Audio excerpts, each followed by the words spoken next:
तो आज हम एक बहुत ही खास किताब पर बात करने वाले हैं, विक्टर फ्रैंकल की मैन सर्च फॉर मीनिंग। हाँ बिल्कुल, मैन सर्च फॉर मीनिंग। ये ऐसी किताब है जो मतलब रोंगटे खड़े कर देती है, पर साथ ही जीने की एक उम्मीद, एक वजह भी देती है। ये सिर्फ कहानी नहीं है। नहीं, बिल्कुल नहीं। ये तो इंसान के हौसले की, मुश्किलों में टिके रहने की मिसाल है। फ्रैंकल खुद, जैसा आपने कहा, मनोचिकित्सक थे और वो नाजी यातना शिविरों से गुजरे थे। हाँ, तो हमारा मकसद आज यही समझना है कि कैसे उन्होंने उस भयानक पीड़ा के बीच भी जीवन का कोई अर्थ ढूंढा और Yes. कैसे उसी से लोगोथेरेपी निकली। लोगोथेरेपी, हाँ, जो इसी अर्थ की खोज पर आधारित है। बिल्कुल।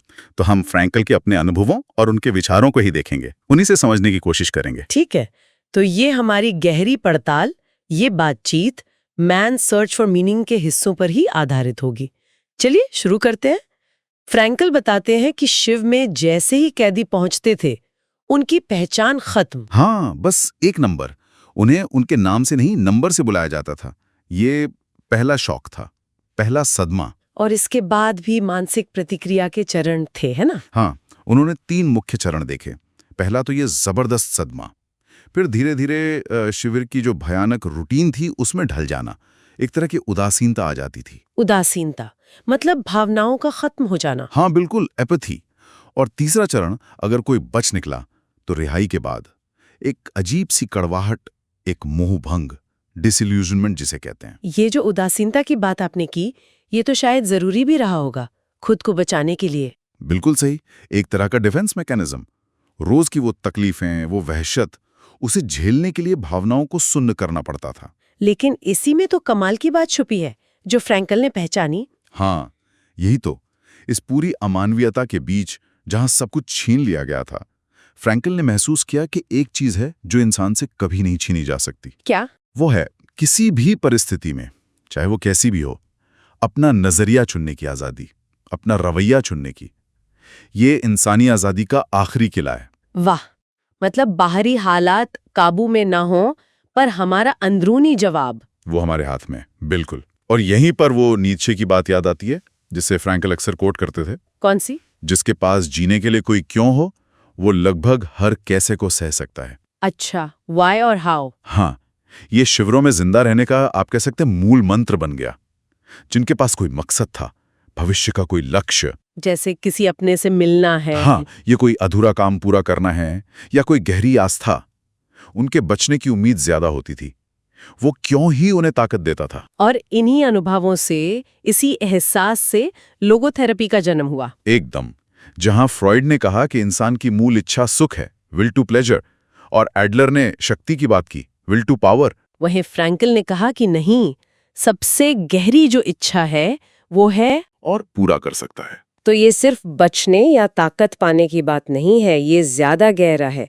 जीवन में एक मकसद ढूंढने की जरूरत। हाँ, और फ्रैंकल इस बात को भी खारिज करते थे कि हमारे जो मूल्य हैं, आदर्श हैं, वो सिर्फ डिफेंस मैकेनिज्म है। अच्छा। उनका मानना था कि इंसान वाकई सच में अपने आदर्शों और मूल्यों के लिए जी सकता है और जरूरत पड़े तो जान भी दे सकता है। ये कोई ऊपरी चीज नहीं है। तो फिर सवाल ये है कि ये अर्थ ढूंढा कैसे जाए, खासकर जब हालात इतने मुश्किल हों। क्या फ्रैंकल ने इसका कोई रास्ता बताया? हाँ, बिल्कुल।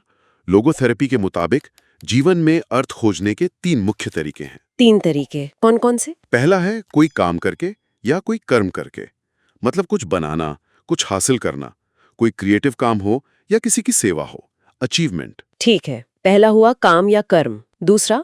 दूसरा है कुछ अनुभव करके या किसी से जुड़कर, जैसे आप प्रकृति की सुंदरता को महसूस करना या किसी इंसान से गहरा प्रेम करना।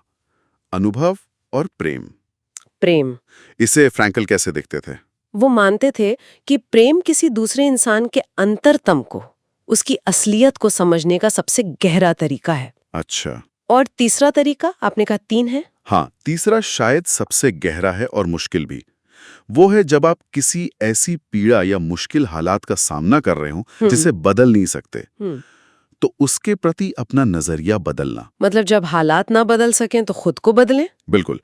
उस पीड़ा को स्वीकार करना और उसमें भी कोई अर्थ खोजना, जैसे कोई त्याग कर रहा है, किसी बड़े मकसद के लिए कष्ट सह रहा है। तो दुख सहना भी एक तरह की उपलब्धि बन सकता है अगर उसे कोई मतलब मिल जाए। हाँ बिल्कुल, वो निष्क्रिय सहनशीलता नहीं है, हम्म। वो एक सक्रिय चुनाव है उस पीड़ा को मायने देने का।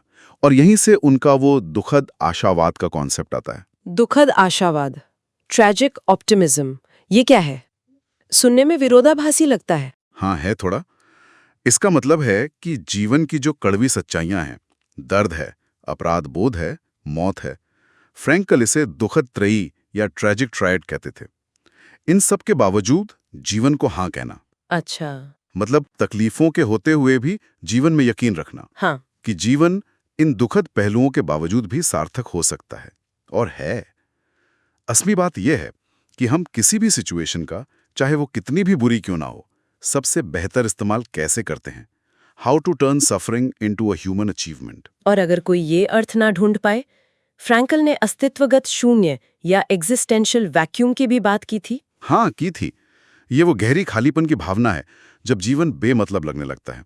और ये अक्सर फिर बोरियत, डिप्रेशन, आक्रामकता या नशे की लत, इन चीजों ना दिखता है। जब कोई मकसद ना दिखे जीवन में। बिल्कुल, जब वो अर्थ की इच्छा पूरी ना हो रही हो। लेकिन जीवन तो बदलता रहता है हर पल। क्या ये क्षणभंगुरता जीवन को अर्थहीन नहीं बनाती? फ्रैंकल का नजरिया बिल्कुल उल्टा था इस पर। अच्छा। उनका मानना था कि जीवन का ये पल पल बदलना, इसकी क्षणभंगुरता, ये हमारी जिम्मेदारी को और बढ़ा देती है।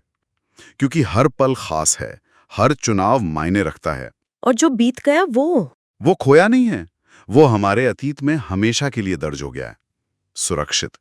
फ्रैंकल ने कहा भी है, हो चुका होना होने का सबसे पक्का तरीका है। Being past is the surest kind of being. ये बहुत गहरी बात है। तो फ्रैंकल का संदेश आज भी उतना ही ताकतवर है ना? कि जीवन में हर हाल में, हर सिचुएशन में अर्थ है। हाँ बिल्कुल। बस हमें उसे खोजना है, काम में, प्यार में, या फिर तकलीफ को हिम्मत से सहने और उसे मायने देने में। हमारा नजरिया ही हमारी असली आजादी है। एकदम। और ये हमें उस विचार के साथ छोड़ जाता है कि इंसान वो प्राणी है जिसने गैस चैम्बर जैसी भयानक चीजें बनाई। हाँ। लेकिन इंसान वो भी है जो उन्हीं गैस चैम्बरों में सिर उठाकर प्रार्थना करते हुए दाखिल हुआ। ये इंसान की क्षमताओं के दोनों पहलू दिखाता है, और चुनाव की ताकत जो हमेशा हमारे पास होती है। सोचने वाली बात है। बिल्कुल।